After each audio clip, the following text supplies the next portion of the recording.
Just wanted to make a quick little video.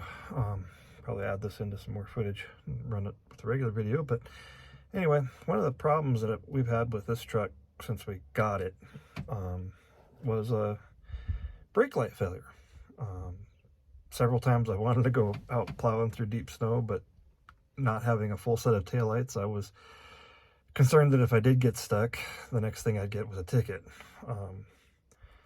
I haven't mentioned it because we've been driving this thing, and I wouldn't want someone out there to decide that that's a good reason to pull me over for a safety inspection and find out I had no four-way flashers and no left turn signal, no left brake on the rear.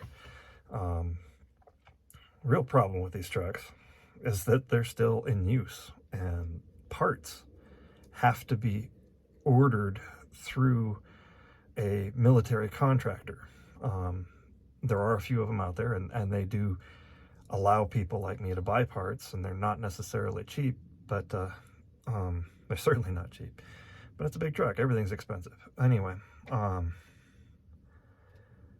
the real joy is that the parts manual and the service manual is classified, and so you can't look up the part, you can't look up a procedure for changing it, you can't look up anything that is especially unique to this vehicle. If it's a common thing, like, you know, it has a Caterpillar C12 engine, there's an Allison 7-speed transmission, it's got an Oshkosh transfer case that has been in use for many decades.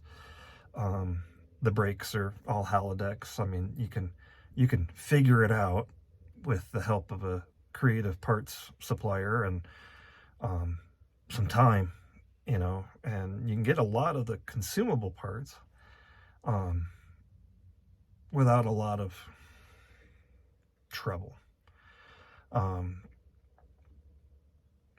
Figuring out what's broken, however, can be real fun. Now, I traced every single wire in this vehicle. I've traced it through the entirety of the dash, up to the gauges, through everything, and I couldn't figure out why I was getting no signal to my left rear blinker. And needless to say, through an organization's a rough word for that, user group, Steel Soldiers, people that own vehicles like this, I got in touch with someone that used to be a technical service rep for Oshkosh in Iraq, of all places, and he was able to look up the troubleshooting steps for me and then tell me what I needed to do, or what parts were wrong according to the troubleshooting guide, and he was very accurate. The part was exactly what I needed. It has been 2 years to try to get the part. Finally got it. I now have all my lights functioning. When I hit the flashers, they come on. When I turn on a blinker, I have blinkers on all 4 corners as appropriate. It's great. The process of getting the part into here, I did not record because there was so much tension built up in the steering wheel puller. And I'm sitting right where I was at when I had the steering wheel puller on there. I was afraid that when it let loose, if the steering wheel puller broke, because it sure looked like it was going to go right through the middle of my chest there. So I did not record me having a 3-foot breaker bar with an extender on there, leaning way out, trying to crank it down while bracing the steering wheel with my legs so that it doesn't bend or break the whole steering shaft. I did succeed in getting it off. I was very happy. Mushroomed the shaft a little bit, but I was able to take a couple of files and clean that up enough that I could get the nut back on there after I reassembled it all. So for those people that are like me and have one of these MTVRs and you happen to need a blinker switch, I'll put a link down below to one that has the exact same markings as the one that I got from Oshkosh through a contractor, and so you don't have to necessarily look it up and find, or do what I had to do, contact a contractor, have them contact Oshkosh, and Oshkosh gave them a part number, and then they ordered it. And then they shipped it to me, which surprisingly only took like 2 weeks when I got this far. But anyway,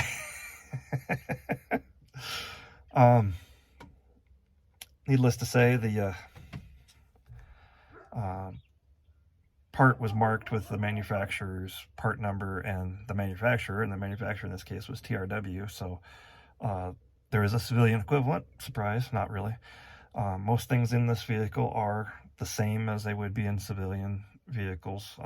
They're just military versions, and so you can't necessarily, there's no real cross-reference. So getting kind of long-winded here, but needless to say, I was able to replace, see if I can show it to you here. Inside of this part is a switch, and the switch is connected to the emergency flasher switch. Needless to say, you have to take the steering wheel off. See if there's a better look here. To get this plastic cover loose, because the wiring goes all the way around on both sides of the steering column, completely around. So needless to say, now it sounds like a real switch. My old one had so much sand and grit in it from being in service that that was probably what had killed it. And if I turned the batteries on right now, we'd be able to see that I'd have both indicators that would work as appropriate. And then I'm going to go show you what I was doing in the meantime for my back end in just a second here. So this is the back end of my vehicle. Whoops, stumbling over blocks. You can see I now have a flasher. You can see it's actuating the auxiliary lights, which I had added. These lights are actually running directly off the switch on the pedal for the brakes, so that I would always have a brake light no matter what. But see if they're all working here. I hooked up this thing as a center brake light, and it's kind of had a rough life. It was the there we go, a little too much tension. I used it as an auxiliary brake light for when I brought that home from Texas, and part of the wiring has failed in it, so no longer has a taillight function. It just has the high bright function for like a brake or blinker. So obviously I've got that wired into my brake switch so that when I step on the brakes, people behind me can see. I've also added on back here these lights, which have this function where they can act as a brake light. And I wired the main light into the backup light. This is the original factory brake backup light. And then I have these two auxiliary ones. And then I have rigged up a second flasher circuit that actuates these lights in a flasher pattern for roadside problems and so forth, because I didn't have flashers before. But as you can see, I now have flashers. It's been kind of nice. And this is my front end here. As you can see, I got the flashers going. These lights I got on Amazon. They're pretty cool. They are extremely bright off-road lights, but they also have that blinker function. And I got those because I didn't think anybody would see these necessarily. You know, one of the big problems with this vehicle is people look at it, and because it's so massive, they don't recognize it as moving. They don't see it coming. It could be point blank right in front of you and just not see it, because, you know, how would a house move? I guess it's the thought process. But anyway, as you can see now, I have 4-way flashers. I'm going to show you my auxiliary emergency flashers now too. These are my emergency flashers that I'd added as a precaution, because I didn't have 4-way flashers, and I've been taking some long trips with this thing, so I'm worried that one of these days I'm going to get in trouble because I didn't have 4-way flashers. However, they don't work through the trailers, so That's a problem. As you can see, these do an alternating pattern when they're put in flasher mode. I'm not going to show you the backup lights because I still have the backup beeper hooked up and it makes a lot of noise when I run that. So anyway, now when I connect to my trailer, I'll have flashers that work on the back of the trailer, which was an issue. You can see the last time we got home from Utah, everything that was here was all snowy. It melted while we were gone, and look at the size of those ruts. Get that down to scale. Anyway, hopefully I get a little video out and about today. If not, I'll put this together as a little short video clip for people that have interests. A little addendum to the video. That is my emergency flasher switch, and this is my drive lights switch, which turns on those lights on the grill that I showed you for high beams. So, at any rate, another project for the day is to add these two side cameras on there. Sorry for the flicker.